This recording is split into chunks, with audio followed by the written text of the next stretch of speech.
Louis Boyard se fait dézinguer sur les réseaux sociaux. Quand même apporter mon soutien à la population sud-coréenne qui fait face à un Premier ministre qui refuse de reconnaître le résultat des élections législatives. Pour remettre un peu de contexte, même si je pense que vous êtes déjà au courant, c'est le bordel en France puisque le gouvernement a été rejeté par l'Assemblée nationale et Macron va devoir recréer un gouvernement en essayant de faire cette fois-ci des compromis.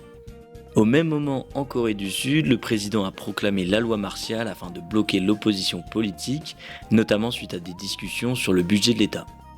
Il l'a finalement retiré après un énorme scandale dans tout le pays et c'est bien logique et risque peut-être la destitution.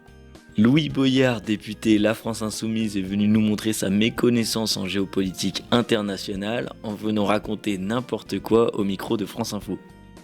Pour toute chose, j'aimerais quand même apporter mon soutien à la population sud-coréenne qui fait face à un Premier ministre qui refuse de reconnaître le résultat des élections législatives et qui s'accorde les pleins pouvoirs parce qu'un budget ne lui plaisait pas.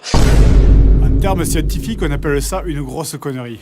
Alors non, Louis Boyard confond tout, c'est pas le Premier ministre mais le président de la Corée qui a promu la loi martiale et c'est pas du tout à la suite d'élections législatives. Il a également fait un post sur le réseau social Twitter qui a été signalé par la communauté comme contenu trompeur. D'ailleurs, je trouve ça complètement fou qu'il ait réalisé un post sur Twitter qui n'est toujours pas supprimé parce qu'il raconte dedans complètement n'importe quoi et qu'il y a quand même une équipe chargée de communication derrière lui.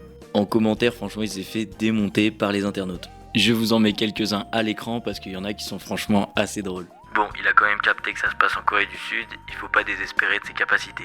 Il y a un moment, parlons franchement. Poser une question à quelqu'un qui n'a aucune connaissance sur le sujet et qui parle simplement pour brasser de l'air, ça donne exactement ça.